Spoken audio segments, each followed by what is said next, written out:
Hey guys, I want to welcome you to the weekly Wednesday for the Financial Freedom newsletter, where every week, every Wednesday, we delve into something inspirational, motivational, something excerpt taken from the Financial Freedom weekly newsletter. Wherever you are, if you're listening on Spotify, on iTunes, Google, be sure to click the like, subscribe, share, comment. And without ado, let's get into the show. Hey guys, welcome to this week's podcast episode for the Financial Freedom Podcast. And I'm really excited about today's guest, Max. He's a gentleman born and raised in Vancouver. He's lived throughout the world, and then he's back to the Pacific Rim. But he is the founder and CEO of Amplify You, and he's also a independent financial advisor with more than 10 years in the industry. So today's talk is going to be all about finances, financial literacy, financial freedom, and I'm happy to welcome him to the show. So welcome. Hi, Chris. Thanks for having me today. Yeah, I know we had gotten connected, and so talk to us about your story, how you got into the financial services, and we'll get into what the work that you're doing now. A great question. Well, back around the turn of the century, I followed a lady to Korea from Vancouver, and that didn't work out in terms of our relationship, but did meet my wife there, which was awesome, and fell into English teaching, which a lot of people kind of do if they speak English and they live in Korea and Japan. And I love the teaching part, especially young kids. English got a little bit boring after a while because it's very basic conversation that you're teaching, like, how are you? I'm fine, thank you. Repeat it all day long. So I really also realized at the same time I hadn't learned about finances as a kid. In fact, when I wanted to buy a condo in Vancouver, which has some of the world's most expensive real estate, this was 30 years ago, when I wanted to buy it, my dad said that was crazy. Yeah, I didn't come from my parents were hardworking and they were very well-meaning, and they raised me very well and did everything that they could for me, but they didn't really have a good understanding of money. So I wanted to learn about that. And I got into stocks around the crash in 2008. That was really interesting.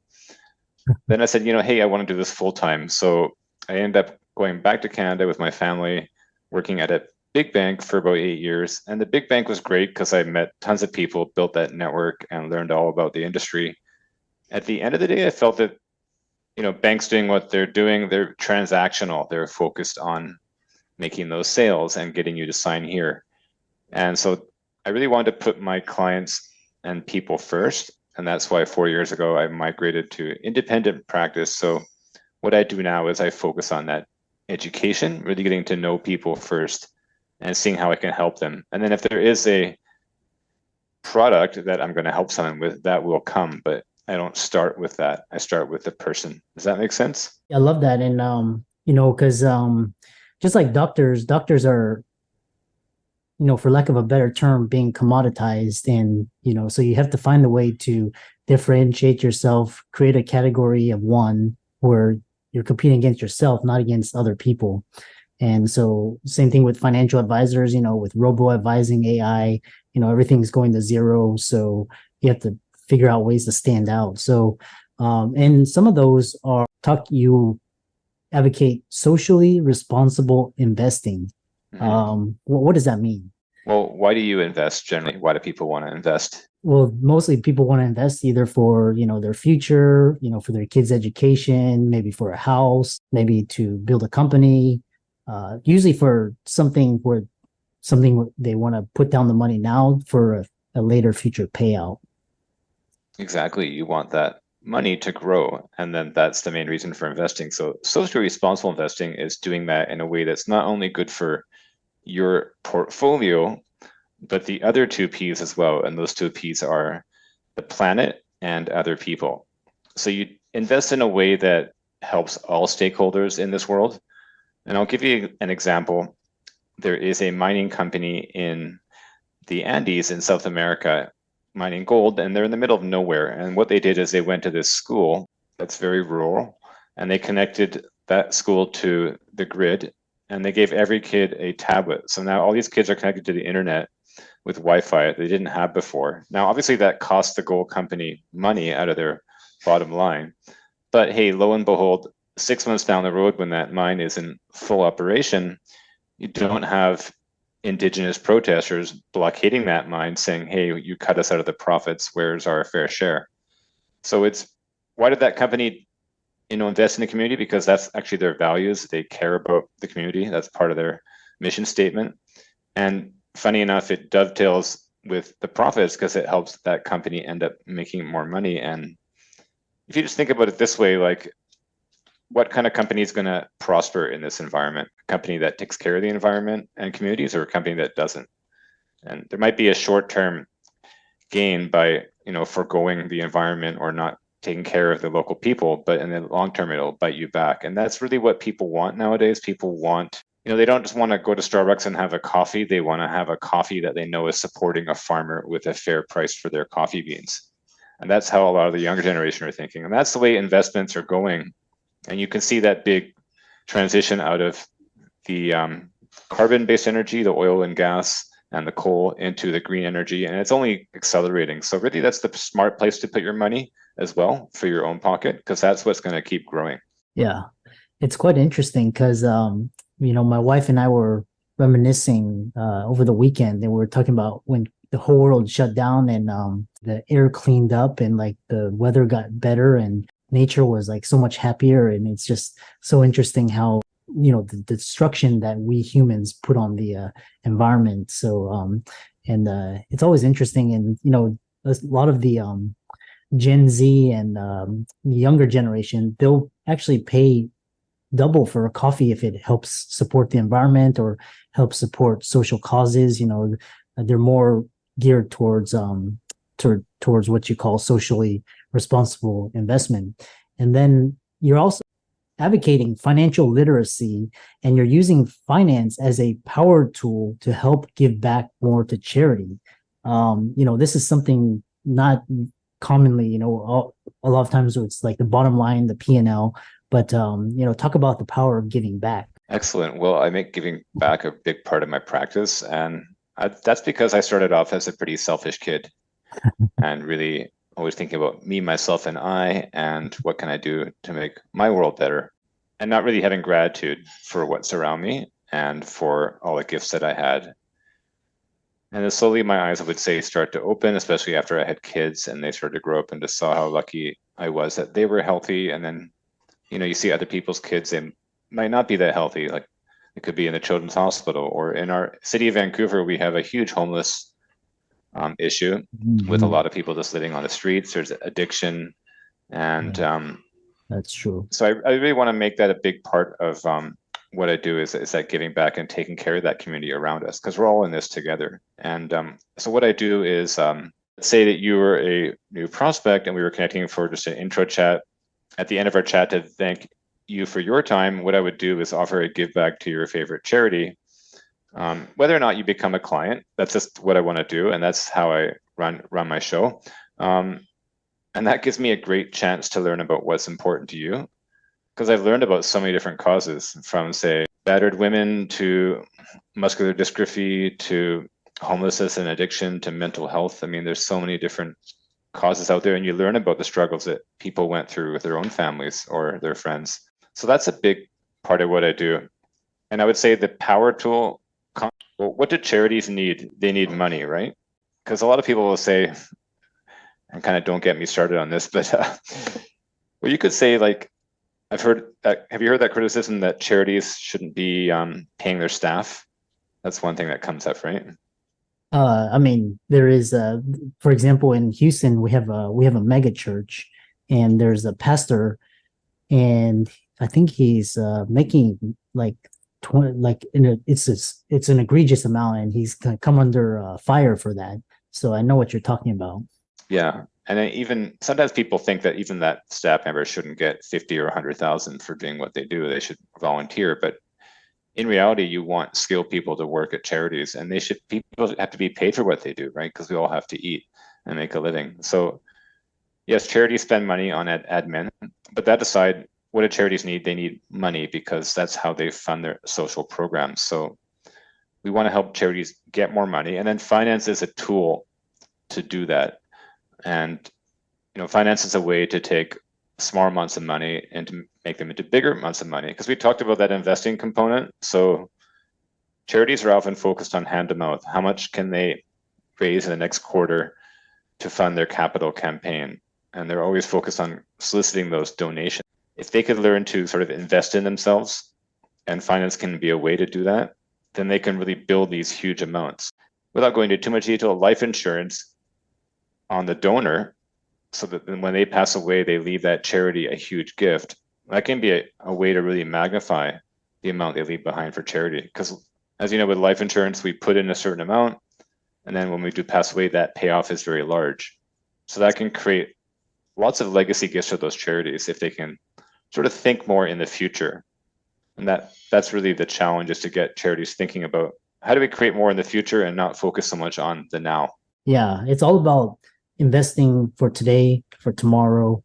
And basically, you want to take that profit and use it for good, social good, environment. And then also, especially in the West, where the media portray the ultra elite and wealthy and, these yachts, but we're talking responsible investing, achieve a win-win scenario for our portfolios. And so talk a little bit about the tenets of responsible investing. Responsible investing, well, I would say going back to those 3 Ps, so the people, the portfolio, and the planet. And just that people want more from what they do today. Just like you mentioned, people willing to pay double for the price of a cup of coffee that supports those causes. Really fundamental. And we're going back to what is the value add. I think that is the value add that I can bring, is just helping connect people in the community, and then connect charities to clients even, and help those charities and clients work together. For example, one client, we actually noticed on her tax returns that she had been giving to the Kidney Foundation year after year. And we asked about that, right? Would you be okay to share about that? And it turned out that her aunt got a kidney from her mom, which saved her aunt's life. And so that's really an impactful part of our work, is learning about those kind of things that tie everyone together. And so we connected her with a Kidney Foundation, and she became an even bigger supporter of them, and found a way to do that with the limited resources she had. And she was in tears with the gift that she could create. So I would say that, yeah, those are the things that are really impactful about what we do, is creating those human connections and creating more for everybody. So when we say win-win, we're not looking at what can I gain and what can you lose. We're looking at how do we both gain.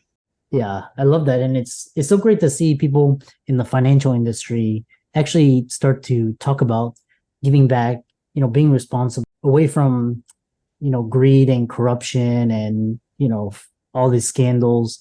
So it's very refreshing to see somebody talk about using finances in a good way, as opposed to just hoarding and consuming and, showing off and etc. The other thing is that you're very active in is you're helping moms and dads create a solid plan for their family's financial future. Why can't the schools do this?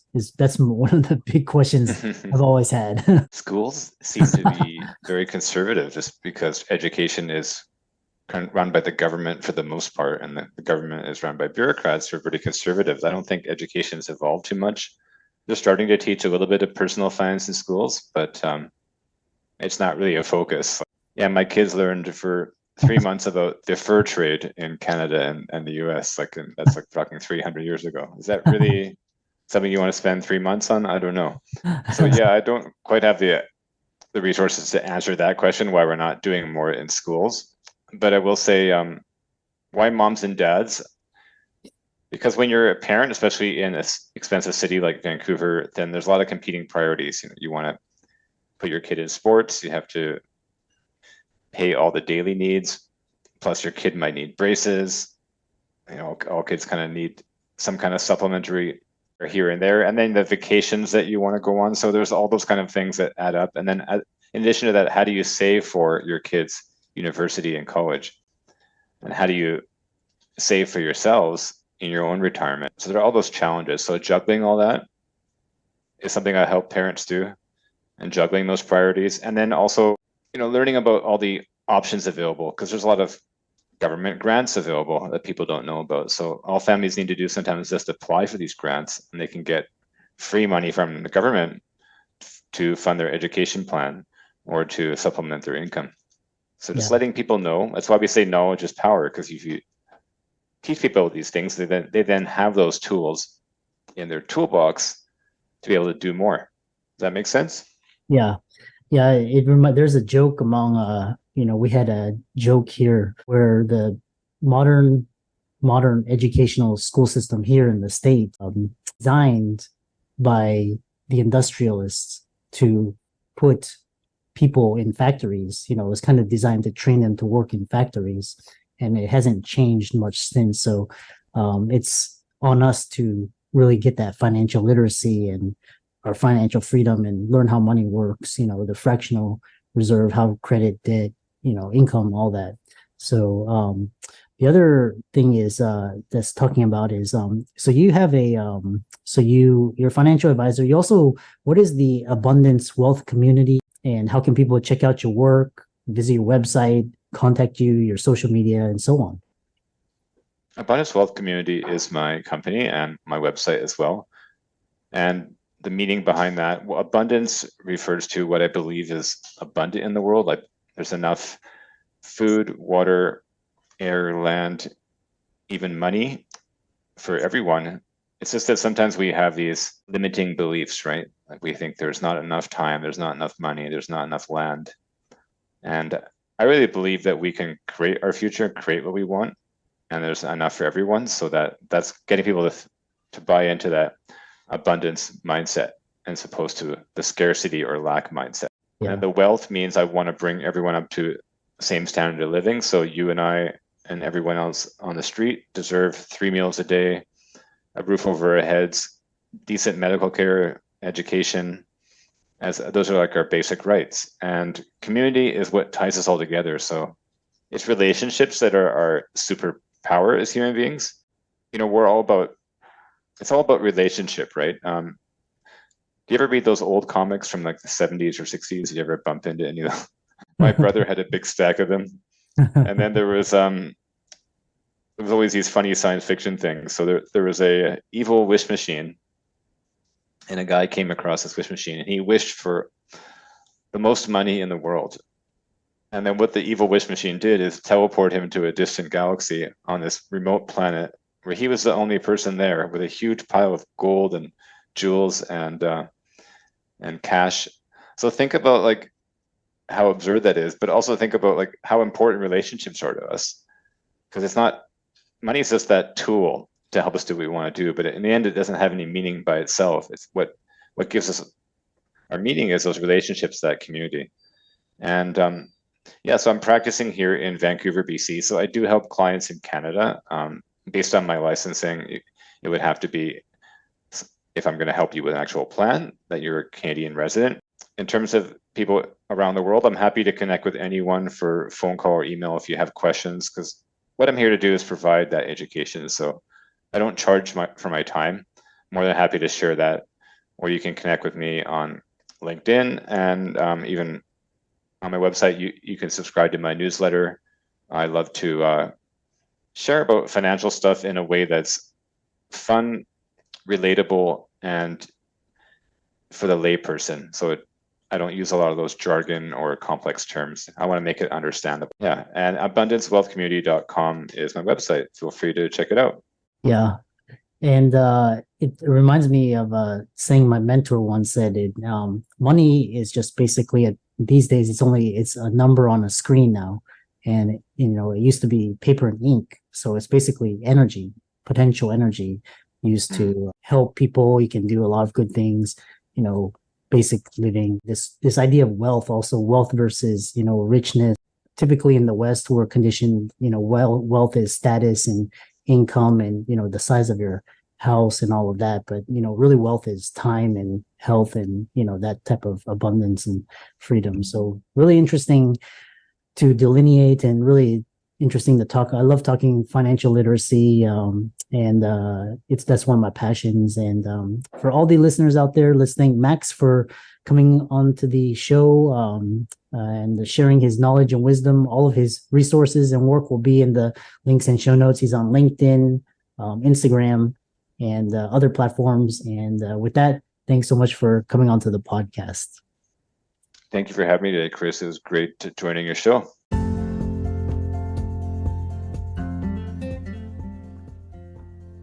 I hope you really enjoyed that wonderful, inspirational, motivational piece. Again, wherever you are listening, if you liked it, be sure to like, comment, share, subscribe. We're on everywhere: Spotify, iTunes, Google, Amazon, Audible. And without much ado, be sure to thank this show's sponsors, and we'll see you next week.